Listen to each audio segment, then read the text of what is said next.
Ibiganiro biherutse guhuriza Perezida wa Repubulika Paul Kagame na Felix Tshisekedi i Doha muri Qatar ahemerejwe ko ari ngombwa cyane ko haboneka agahenge mu ntambara yo mu burasirazuba bwa Kongo, byaje mu gihe M23 ikomeje kwigira imbere ku butaka bwa Kongo kuva yafata Goma mu mpera z'ukwezi kwa mbere.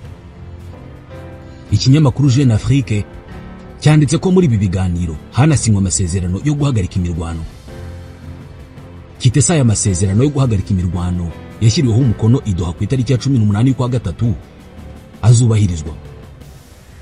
Ese ibi bivuze ihagarikwa ryo gufata ibice bitandukanye mu burasirazuba bwa Kongo bikozwe na M23? Kuva mu mpera z'ukwezi kwa mbere muri uyu mwaka, uyu mutwe w'inyeshyamba wakomeje gutera imbere, ukomeza kugaba ibitero uva iburasirazuba ujya iburengerazuba. Abayobozi b'umuryango Alliance Fleuve Congo, ishyirahamwe rya politike igisirikare cya M23 kibarizwamo, bari batangaje ko intego yabo ari yo kugera Kinshasa. Uburyo imirwano yari imeze ku mugoroba w'itariki ya 18 y'ukwezi kwa gatatu bugaragaza ko kugenzura imihanda minini ari ingenzi cyane muri gahunda ya AFC M23. Muri make, uburyo uyu mutwe urimo kurwana uragerageza gufata imihanda minini ihuza intara zitandukanye n'imijyi ikomeye. Uburyo bwo kugenzura imihanda mikuru y'igihugu bugamije iki mu by'ukuri? Agahenge kifuzwa kazaboneka. Kuwa gatatu ku itariki ya 18 y'ukwezi kwa gatatu, mu gihe Perezida Felix Tshisekedi na Perezida Paul Kagame bahuriraga i Doha hamwe na Emir wa Qatar Tamim Ben Hamad Al Thani, umutwe wa M23 wakomeje gusatira imbere ku rugamba ku muhanda Masisi wa Likale, mu muhanda uherereye mu burengerazuba bwa Goma. Ni imirwano ahanini yabereye ahitwa Kibua. Ku cyumweru ku itariki ya 16 y'ukwezi kwa gatatu, ingabo za leta ya Kongo zari zamaze guhura n'aba barwanyi hafi y'ahitwa Mutakato, ahantu h'ingenzi cyane kuri uwo muhanda. Izi nyeshyamba zikomeje gufata ibice bitandukanye mu ntara ya Kivu y'Amajyepfo, aho zafashe Bukavu ku itariki ya 16 y'ukwezi kwa kabiri. Nubwo kuva mu ntangiriro z'ukwezi kwa gatatu hagaragaye agahenge muri aka gace, imirwano hagati y'inyeshyamba n'abawazalendo, umutwe w'inyeshyamba ufatanye n'ingabo za FARDC yakajije umurego mu majyepfo ashyira uburengerazuba kugera ahitwa Mwenga ku muhanda RN2, ni route nationale kabiri, kure y'imihanda minini mu mujyi wa Kigarama, ku misozi ya Uvira naho habereye imirwano ikomeye. Ubu amakuru mashya yatangajwe na Radio Okapi aravuga ko abarwanyi ba M23 kuri uyu wa gatatu bafashe umujyi wa Walikale. Uyu ni umurwa mukuru w'akarere n'ubundi nako kitwa Walikale. Aya ni amakuru yatangiye kwandikwa kuva ku mugoroba wo kuri uyu wa gatatu ku itariki ya 19 y'ukwezi kwa gatatu. Amakuru aturuka mu nzego z'imbere avuga ko izi nyeshyamba zigaruriye uyu mujyi hafi nta mirwano ikomeye ibayeho. Izo nzego kandi zivuga ko amasasu make yumvikanye mu masaha ya saa sita hafi y'uwo mujyi. Mu gihe cy'iminsi ibiri, Walikale Centre yari imaze igihe mu bwoba bwo kwinjirwa n'izi nyeshyamba, byatumye benshi mu baturage bahunga. Amakuru y'ikinyamakuru Actualité CD avuga ko izi nyeshyamba zinjiye muri uyu mujyi nyuma yo kugaba ibitero mu mujyi wa Ngora uherereye kuri kilometero 14 ndetse no muri Mubanda iherereye kuri kilometero 4 uvuye Walikale. Ibi byatumye ingabo za leta ya Kongo zirukanwa ku muhanda Masisi Walikale, aho zari zifite ibirindiro. Inyeshyamba ngo zigabanijemo amatsinda abiri. Itsinda rimwe risigara rirwana na wazalendo ahitwa Kembe na Kigoma, mu gihe irindi tsinda ryakomereje imbere rigera ahitwa Ngora ku birometero 12. Iri tsinda rya kabiri rya Ngora ngo ryakomeje ryinjira kugeza ahitwa Mubanda, ari naryo ryafashe Walikale Centre, nk'uko umwe mu bayobozi gakondo yabisobanuriye Actualité CD. Walikale ni umujyi uherereye mu ntara ya Kivu y'Amajyaruguru, niwo murwa mukuru w'akarere ka Walikale. Walikale ni ifite ibirombe byinshi kandi binini by'amabuye y'agaciro ya tin muri Kongo, ndetse inafite ibirombe binini bya zahabu. By'umwihariko ubucukuzi bwa tin ahitwa Bisie bivugwa ko bugira uruhare ruri hagati ya 50% na 80% bya tin yose Repubulika ya Demokarasi ya Kongo yoreza mu mahanga. Kugenzura ibirombe bya Bisie bisanzwe ari ikibazo gikomeye cyane ku gisirikare cya Kongo kubera ko ibi birombe bitanga amafaranga y'imisoro agera ku bihumbi 100 by'amadolari y'Amerika buri kwezi ku basirikare baho. Aya ntari mava mu birombe bito bikunze kugenzurwa n'abayobozi b'igisirikare cyangwa se ruswa bakira bivuye mu bucuruzi bw'amabuye y'agaciro muri aka gace.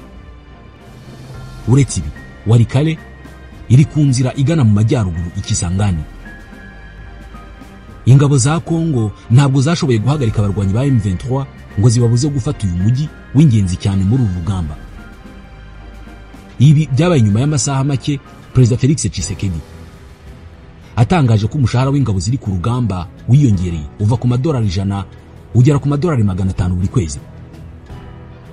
Mu kiganiro yahaye ikinyamakuru Le Figaro, Perezida Tshisekedi yashyigikiye iyi ngamba yo kongera umushahara w'abasirikare bari ku rugamba, avuga ko ari ngombwa cyane guhindura ingabo za Kongo n'imibereho yazo.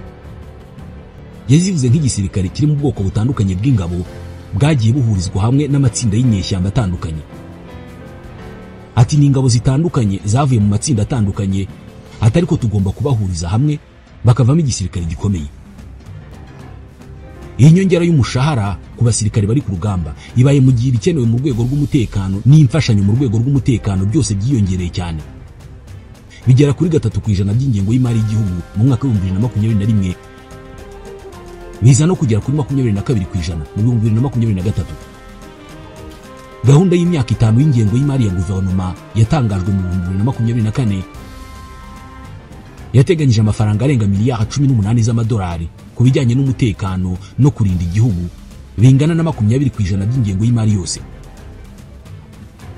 Usibye ibyo kongera umushahara w'abasirikari bari ku rugamba kandi, Perezida Felix Tshisekedi yanavuze ku byo yaganiriye na Perezida w'u Rwanda Paul Kagame i Doha muri Qatar. Ibiganiro byitezweho guhindura byinshi muri iyi ntambara. Yavuze ko yifuza amahoro arambye hagati y'igihugu cye n'u Rwanda, gusa yongera guca amarenga ko atumvise neza ibibangamiye umutekano w'u Rwanda. Perezida Paul Kagame na Tshisekedi bahuriye mu biganiro bahujwe na Emir wa Qatar Sheikh Tamim bin Hamad Al Thani hari kuwa kabiri ku itariki ya 18 y'ukwezi kwa gatatu. Ni ubuhuza butari bwitezwe cyane kubwo Qatar yageragezaga guhuza ibihugu byombi. Perezida Tshisekedi ntabwo yigeze yitabira ibyo biganiro. Yavuze ko yari afite indi nama i New York. Icyo gihe yavuga ko Qatar ari inshuti y'u Rwanda, ko by'umwihariko Emir wa Qatar afitanye umubano wa hafi na Perezida Paul Kagame ku buryo hari amahirwe menshi yo kuwogama muri ubwo buhuza. Byageze ahavuga ko azahurira na Perezida Paul Kagame mu ijuru imbere y'Imana. Mu kiganiro yagiranye n'ikinyamakuru cyo mu Bufaransa Le Figaro, ikiganiro cyasubiyemo na Igihe, Perezida Tshisekedi yagarutse ku biganiro byabereye i Doha, avuga ko byabaye mu mwuka mwiza kandi ko bizakomeza kugeza igihe habonekeye umuturambye.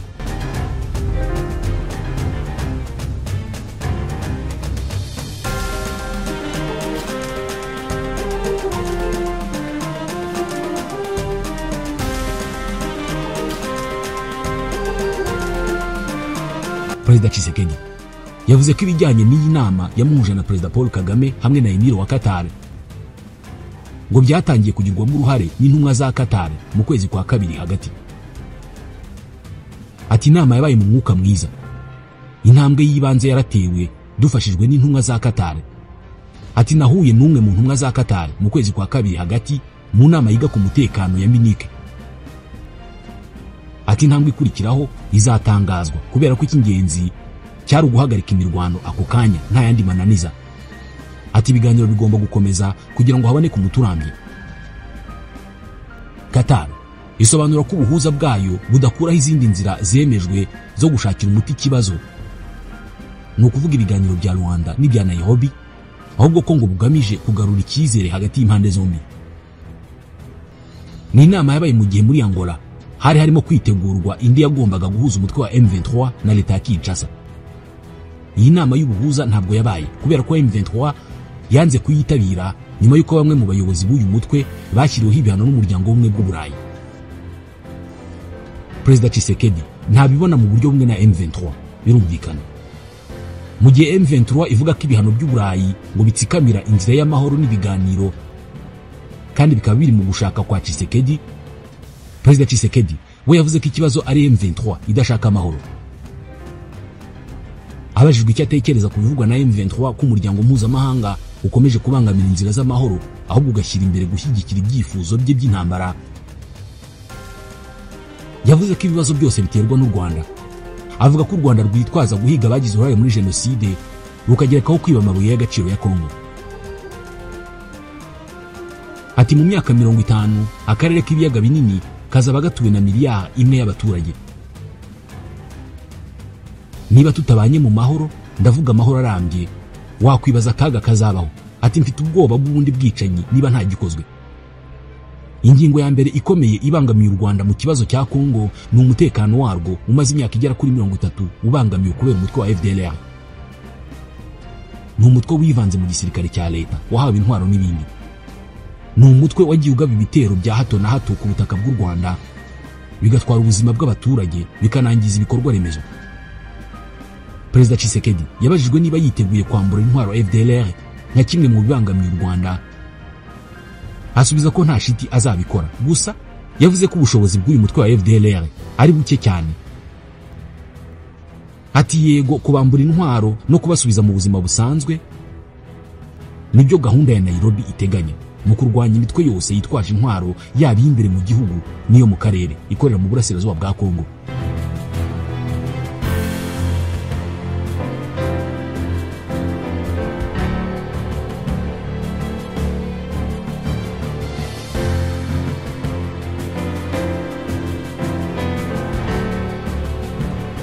Mu banyapolitike bose bo muri Repubulika ya Demokarasi ya Kongo byemezwa ko Joseph Kabila arusha abandi bose guceceka.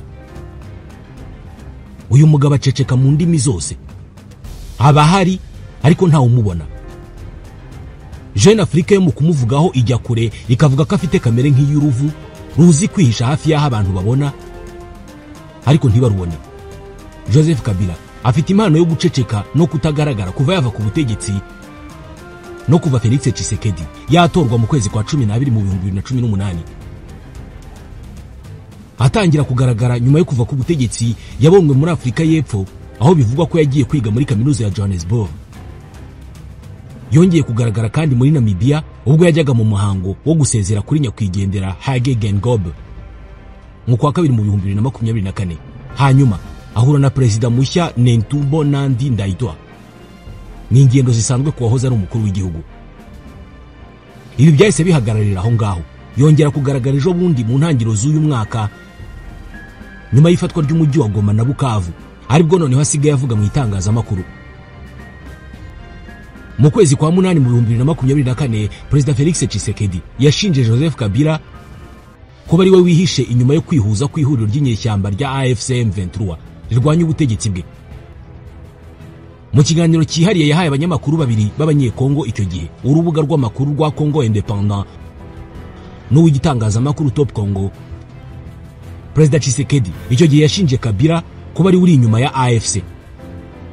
Avuga ku gukorana n'abatavuga rumwe n'ubutegetsi, icyo gihe Tshisekedi yaragize ati Joseph Kabila we twimuvuga. We rwose yanze kwitabira amatora yo mu mwaka ushize ndetse arategura kurwanya igihugu kubera ko AFC niwe. Perezida Tshisekedi yongeyeho ati nari gushima ko abo bose baza bakavuga ngo twaratewe turengana, duterwa n'abanyuze ku Rwanda, reka twishyire hamwe iruhande rwa perezida turwane. Atariko nubwo bimeze bityo hari bamwe bakorana. Ati AFC ikorana n'u Rwanda mu kurwanya Repubulika ya Demokarasi ya Kongo. Mu gusubiza, umukuru w'ishyaka rya Joseph Kabila yabwiye BBC icyo gihe ko ibi birego nta shingiro bifite. Anavuga ko bibabaje cyane. Ni Ferdinand Kambere yongeyeho ko ibyo bigaragaza ko Perezida Tshisekedi afite ubumenyi buke ku buryo ibintu bimeze ku rwego rw'umutekano mu burasirazuba bwa Kongo. Ejo bundi mu kwa 2 Perezida Tshisekedi yongeye gutangaza ko Joseph Kabila wamubanjirije ku butegetsi afashe umutwe witwaje intwaro wa M23. Ubwo Perezida Tshisekedi yari mu nama mpuzamahanga y'umutekano Munich mu Budage hari ku itariki ya 14 y'ukwezi kwa 2, yasubiyemo ko Kabila yagiye mu buhungiro kubera ko atera inkunga ya M23. Ati rwose ntabwo nemera ko abafashe intwaro muri iki gikorwa kirwanya Repubulika babifitiye uburenganzira. Atabatera nkunga banyabo barihishe. Ati umutera nkunga wa nyawe nuwo nasimbuye ni Joseph Kabila. atari ko ntabyemera, ntabwo yirengera ibikorwa bye. Muri Afrika y'Epfo ubwo yaramaze kugirana ibiganiro n'uwahoze ari perezida wa Afrika y'Epfo Thabo Mbeki, Bwana Kabila Joseph yagiranye ikiganiro n'itangazamakuru, maze bamubaza ku byo ashinjwa byo kubashyigikiye M23, maze Bwana Kabila asubiza ko iyo abashyigikira ziriya nyeshyamba ngo ntabwo ibintu biba bimeze uko bimeze uko nguko. Perezida Joseph Kabila avuga ko amaze iminsi aganira n'abafatanyabikorwa batandukanye imbere mu gihugu, kandi ngo bose barifuza gushyira hamwe bagashakira igihugu amahoro. Yaganiriye na SABC News. Joseph Kabila avuga no ku kibazo cya M23 yanze kujya mu biganiro by'amahoro, avuga ko hakenewe ibiganiro hagati y'abanyagihugu kugira ngo ibibazo bibangamiye abaturage n'ubumwe bwabo bishakirwe umuturambye. Abajijwe ku bijyanye n'ibirego bya Perezida Felix Tshisekedi umushinja kwifatanya na AFC M23, Perezida Kabila yaravuze ati yonza kuba mfatanya na AFC M23 ibintu ntabwo byari kuba bimeze uko biri uyu munsi, byari kuba bitandukanye cyane. Ati ni ibinyoma bidafite ishingiro, ati ubutaha numubona uzamubaza ibimenyetso by'ibyo avuga. Abanyamakuru bamubajije kubivugwa ko u Rwanda rufasha AFC M23, maze Kabila avuga ko kuba igihugu gifite intege nke bitakagombye kubikosa ry'abaturanyi. Ati niba nta mbaraga mfite ninde nyira makosa? Nta makosa y'umuturanyi wanjye cyangwa umwanzi wanjye cyangwa na makosa yanjye.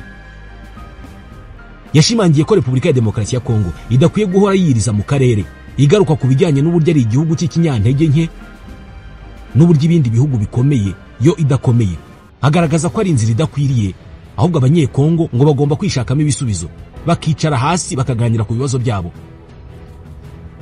Yanabajijwe uko abona ibibazo Repubulika ya Demokarasi ya Kongo ifite nuko byakemuka, maze arasubiza ati ikibazo ni Felix ndetse n'igisubizo ni Perezida Felix. Ati agomba gufatwa ibyemezo bidasanzwe. Mu bihe bidasanzwe ubugomba gufata ibyemezo bidasanzwe.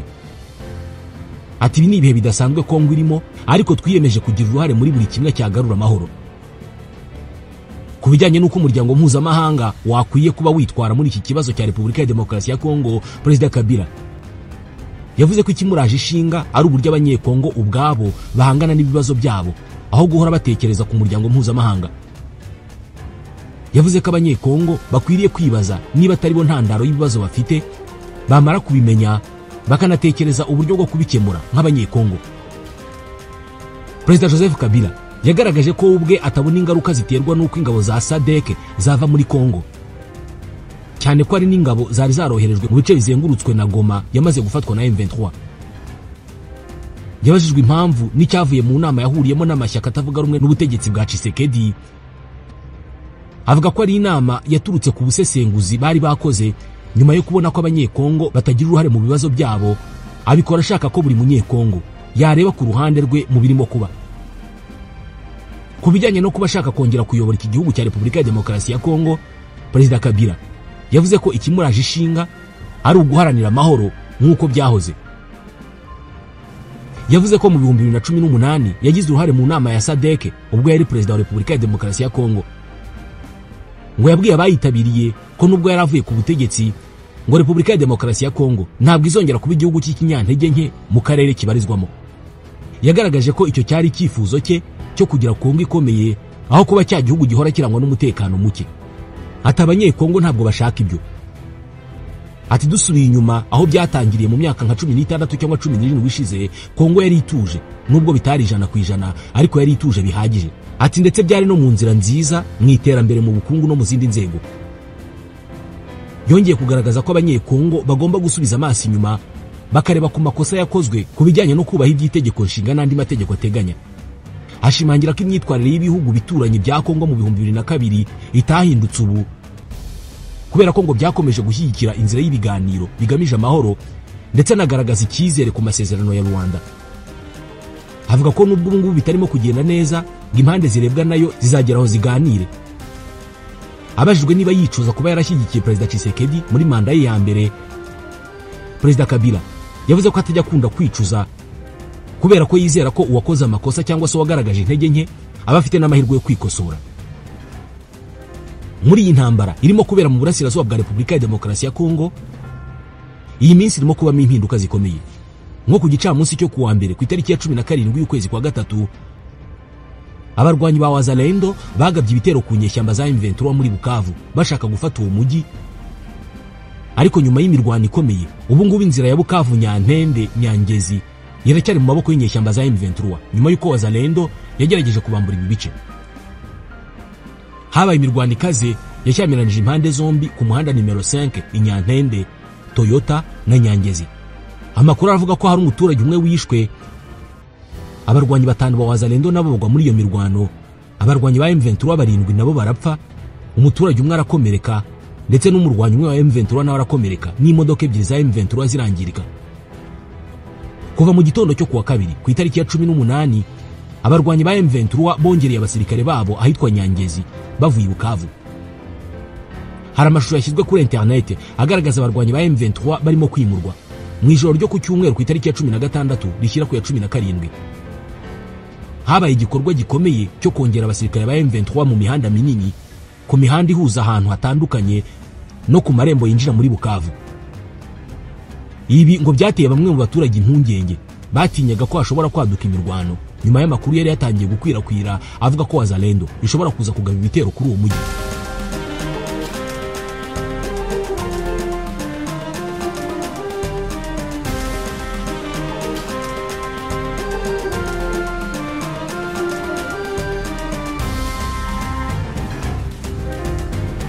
Ku rundi ruhande biravugwa ko Bukavu muri iyi minsi hagaragara ubwiyongere bw'ibikorwa by'ubugizi bwa nabi hirya no hino. Mu ijoro ryo ku cyumweru ku itariki ya 16 rishyira ku ya 17 ndetse n'iryo ku wa mbere ku ya 17 rishyira ku ya 18, amabandi yitwaje intwaro yibasiye ibice byinshi muri Bukavu nk'ahitwa Pajeko, Karale, Texas, Muhungu, George Dofour n'ahandi. Ibi ngo byateye ubwoba bamwe mu baturage. Ibi byose birimo kuba mu gihe aribwo harimo kugaragara ibikorwa byo kurangiza iyi ntambara binyuze mu biganiro by'amahoro. Nk'ubu guverinoma ya Angola yavuze ko irimo gukora ibishoboka byose kugira ngo ihurize mu biganiro umutwe witwaje intwaro wa M23 n'ubutegetsi bwa Repubulika ya Demokarasi ya Kongo. Ibiganiro byagombaga kuba kuri uyu wa kabiri ariko ntibibe. Igihe.com yanditse ko ubutumwa bwatanzwe na Minisiteri y'Ububanyi n'Amahanga ya Angola nyuma y'aho ibiganiro byari guhuza abahagarariye M23 na leta ya Kongo ku itariki ya 18 byasubitswe bitewe n'impamvu itunguranye. Iri tangazo ry'iyi ministeri ryagize riti guverinoma ya Angola mu bubasha bwayo nk'umuhuza ikomeje gukora ibishoboka byose kugira ngo iyi nama ibe vuba. Ishimangira ko ibiganiro ari byo byonyine byazana amahoro arambye mu burasirazuba bwa Kongo. Ibi biganiro byasubitswe mu gihe intumwa za leta ya Kongo zari ziyobowe na Minisitiri w'Ubwikorezi wabaye umuyobozi w'umutwe witwaje intwaro wa MLC Jean-Pierre Bemba zari zamaze kugera muri Angola. Ku itariki ya 17 y'ukwezi kwa gatatu, M23 yatangaje ko itakitabiriye ibyo biganiro bitewe n'ibihano abayobozi bayo batanu barimo perezida wayo Bertrand Bisimwa bafatiwe n'umuryango w'ubumwe bw'Uburayi.